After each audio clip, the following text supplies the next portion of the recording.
Obras completas. Tomo 1. Amor, culpa y reparación. Por Melanie Klein. 65. 21. El complejo de Edipo a la luz de las ansiedades tempranas. Introducción. Tengo dos propósitos principales al presentar este artículo. Pretendo aislar algunas situaciones de ansiedades tempranas típicas y mostrar su conexión con el complejo de Edipo. Como estas ansiedades y defensas forman parte, según creo, de la posición infantil depresiva, espero con ello aclarar algo la relación entre la posición depresiva y el desarrollo libidinal. Mi segundo propósito es comparar mis conclusiones sobre el complejo de Edipo con las opiniones de Freud sobre el mismo tema. Como ejemplo para mis argumentaciones, expondré fragmentos de dos historiales clínicos. Se podría aducir muchos más detalles de esos dos análisis, de la relación de los enfermos con su familia y de la técnica empleada. Sin embargo, me limitaré a exponer los detalles del material que considero esenciales para el tema de este artículo. Los dos niños, cuyos historiales ilustrarán mis argumentaciones, padecían de dificultades emocionales intensas. Al emplear tal material psicoanalítico como base para fundamentar mis conclusiones sobre el curso normal del desarrollo edípico, sigo un método empleado repetidamente en psicoanálisis. Freud justificó este enfoque especial en muchos de sus artículos. Por ejemplo, escribe: la patología, como ustedes saben, mediante el aislamiento y la exageración, nos ha ayudado siempre a hacer reconocibles cosas que normalmente hubiesen quedado ocultas. El material, en el cual me detendré para ilustrar mis conclusiones acerca del desarrollo edípico del varón, proviene del análisis de un niño de 10 años. Sus padres tuvieron que consultarme porque algunos de sus síntomas se habían intensificado tanto que le hacían imposible concurrir a la escuela. Se asustaba mucho de los otros niños y por ello evitaba más y más salir solo. Además, desde hacía ya unos años, una inhibición progresiva de sus capacidades e intereses preocupaba mucho a sus padres. Fuera de estos síntomas, que le impedían concurrir a la escuela, estaba excesivamente preocupado por su salud y padecía de frecuentes estados de ánimo depresivo. Estas dificultades se manifestaban en su aspecto físico porque daba la impresión de estar preocupado y de ser desgraciado. Sin embargo, en ocasiones, y esto se hacía más manifiesto en sus sesiones psicoanalíticas, cesaba su depresión y de pronto la vida y la luz venían a sus ojos y le transformaban por completo la cara. Ricardo era un niño precoz y bien dotado en muchos aspectos. Tenía talento musical, demostrándolo ya muy tempranamente. Le gustaba mucho la naturaleza, pero solamente en sus aspectos agradables. Sus dotes artísticos se manifestaban, por ejemplo, en la manera como elegía las palabras y en un cierto sentido para lo dramático que vitalizaba su conversación. No se entendía bien con los otros niños. Se sentía mejor en compañía de adultos y especialmente de mujeres. A estas trataba de impresionarlas con sus dotes de conversación y quería entrar en su favor de un modo impropio de su edad. La lactancia de Ricardo había sido breve e insatisfactoria. Había sido un niño delicado, padeciendo resfríos y enfermedades desde su primera infancia. Había sufrido 2 operaciones, circuncisión y amigdalotomía entre sus 3 y 6 años. La familia vivía modestamente, aunque no sin un cierto desahogo. El ambiente del hogar no era del todo feliz. Entre los padres no existía ni cordialidad ni intereses comunes, aunque no tenían entre sí reyertas manifiestas. Ricardo era el segundo de 2 hijos. Su hermano era unos pocos años mayor que él. Su madre, aunque no estaba enferma en el sentido clínico, era de tipo depresivo. Le preocupaba mucho cualquier enfermedad de Ricardo y no había duda de que con su actitud había contribuido a los temores hipocondríacos del niño. Su relación con Ricardo no era satisfactoria en varios aspectos. En tanto que su hermano mayor era de los primeros en la escuela y recibía la mayor parte del amor de la madre, Ricardo era más bien un desencanto para ella. Aunque él la quería mucho, era un niño sumamente difícil de manejar. No tenía intereses ni juegos que le ocupasen. Estaba demasiado angustiado y demasiado ligado a su madre, a la que se adhería de un modo persistente y agotador. Su madre lo cuidaba mucho y en cierto modo lo mimaba, pero no apreciaba realmente los aspectos más sutiles de su carácter, tales como una gran capacidad innata para el amor y la bondad. No comprendía que el niño la quería mucho y tenía poca confianza en su desarrollo futuro. Por otro lado, tenía paciencia con él cuando lo cuidaba. Por ejemplo, no intentaba imponerle a la compañía de otros niños ni lo obligaba a concurrir a la escuela. El padre de Ricardo lo quería mucho y era amable con él, pero aparentemente dejaba la responsabilidad de su educación a la madre. Como demostró el análisis, Ricardo se daba cuenta de que su padre era demasiado indulgente con él y de que ejercía demasiado poco su autoridad en el círculo familiar. La mayoría de las veces su hermano mayor le mostraba amistad y tenía paciencia con Ricardo, pero los dos niños tenían poco en común. El desencadenamiento de la guerra aumentó mucho las dificultades de Ricardo. Fue evacuado con su madre y, para analizarse, se trasladó con ella al pueblo donde yo residía entonces, mientras que su hermano fue a otro lugar con su escuela. El separarse de su hogar trastornó a Ricardo. Además, la guerra agudizó todas sus ansiedades, angustiándole especialmente los bombardeos aéreos. Seguía las noticias con gran atención. Se interesaba mucho por los cambios de la situación bélica y esta preocupación se manifestó una y otra vez en el transcurso de su análisis.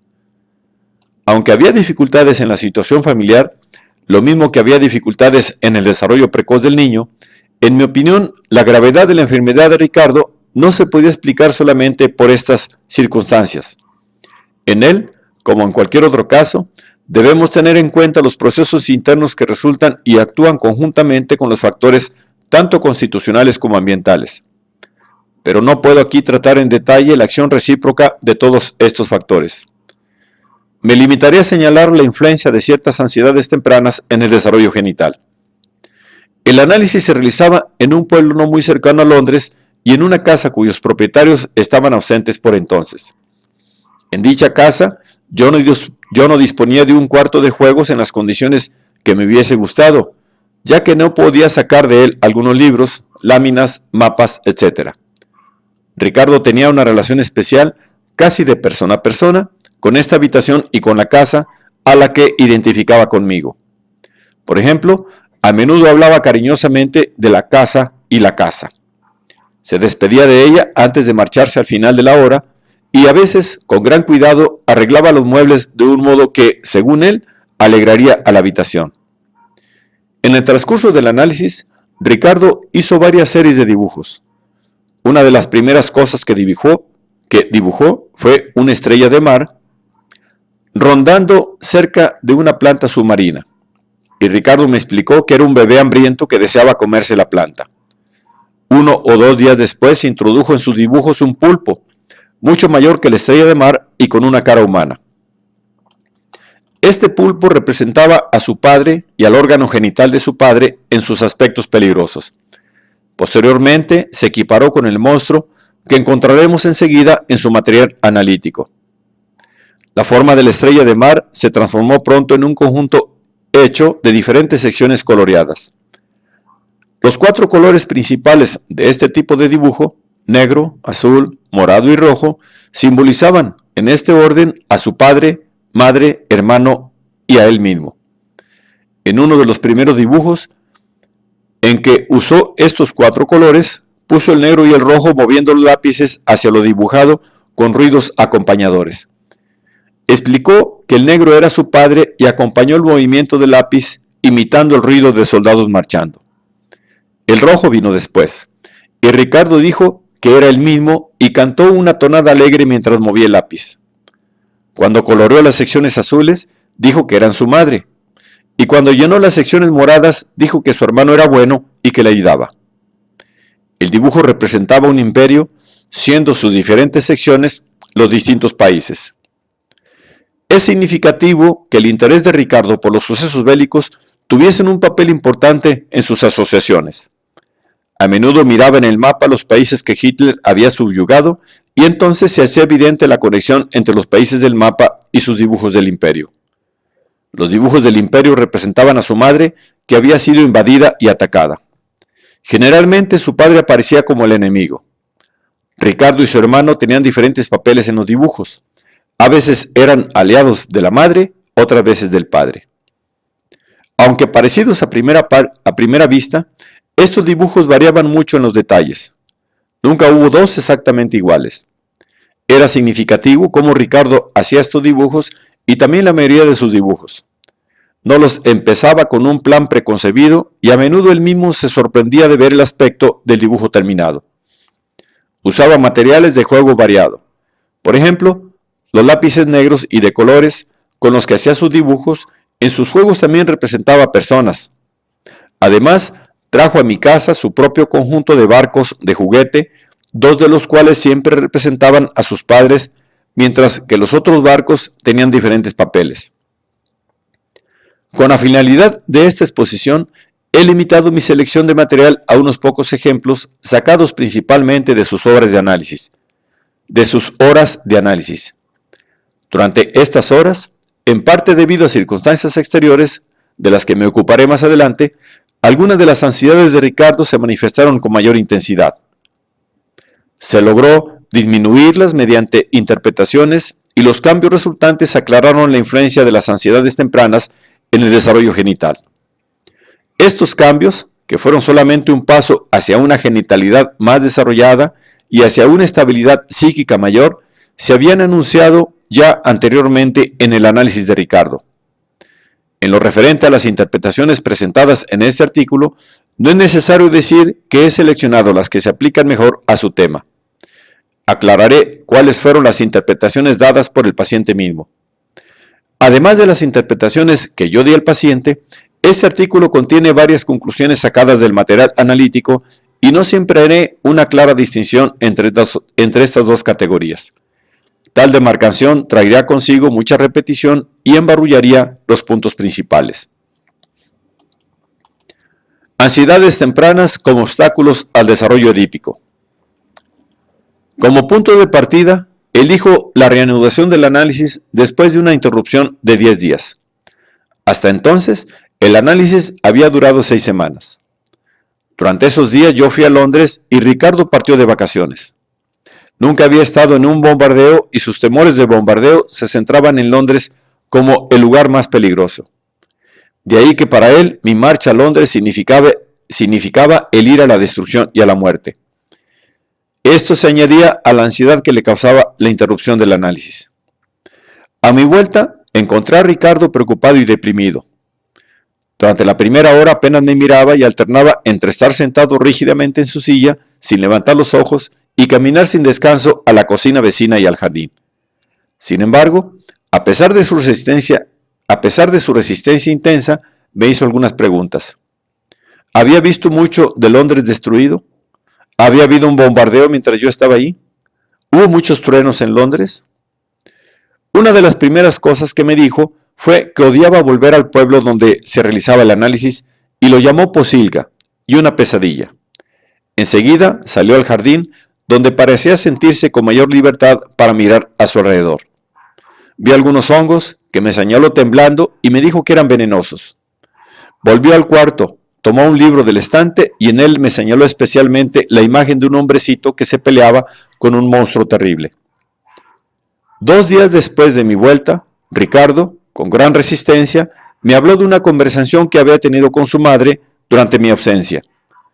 Había dicho a su madre que estaba muy preocupado acerca de tener él niños en el futuro y le había preguntado si le dolería mucho. Ella le contestó y le explicó lo que ya había hecho anteriormente, el papel del hombre en la reproducción. A lo que él le replicó que no le gustaría colocar su órgano genital en el genital de otra persona porque le iba a asustar y además que a todo el mundo le causaba una gran preocupación. En mi interpretación, uní este temor con el pueblo posilga.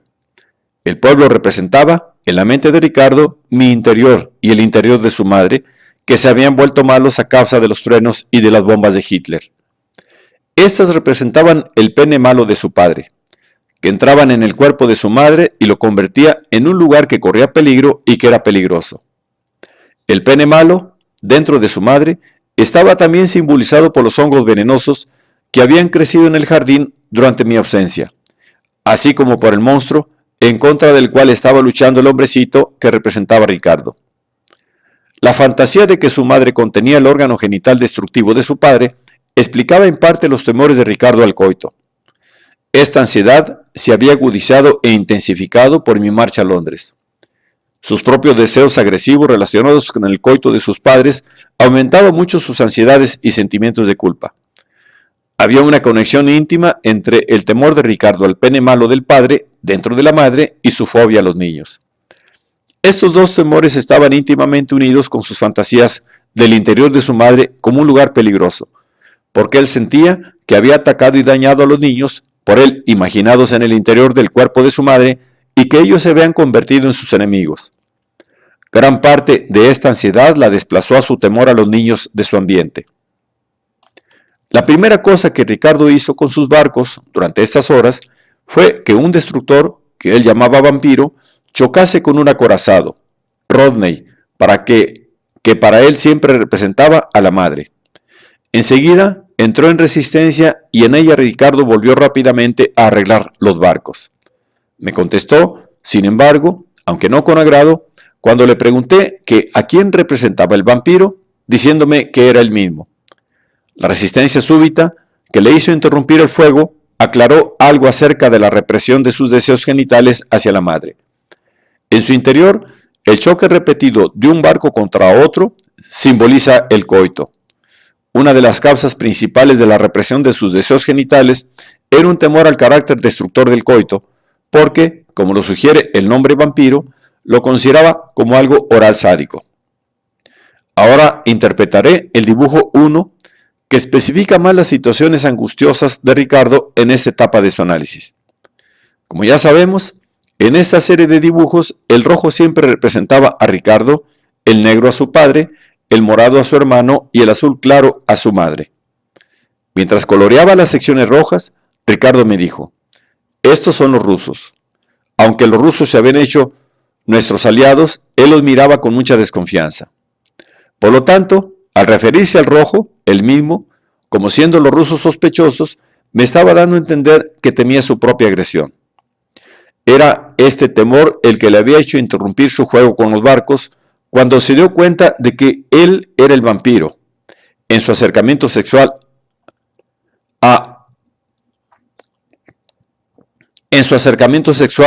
a su madre. El dibujo 1 expresaba sus ansiedades referentes al cuerpo de su madre, atacado por el Hitler padre malo, bombas, truenos, hongos venenosos, como veremos.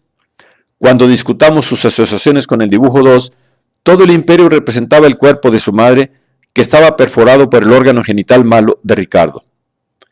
En el dibujo 1, sin embargo, la perforación se hacía por 3 órganos genitales que representaban a los 3 hombres de la familia: el padre, el hermano y el mismo.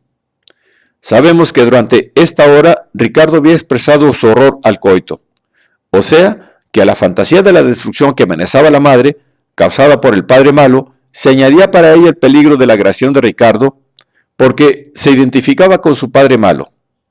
También aparecía su hermano como atacante. En este dibujo, su madre, azul claro, contiene a los hombres malos o, en último término, los órganos genitales malos de estos y, por lo tanto, el cuerpo de su madre corre peligro y es un lugar peligroso.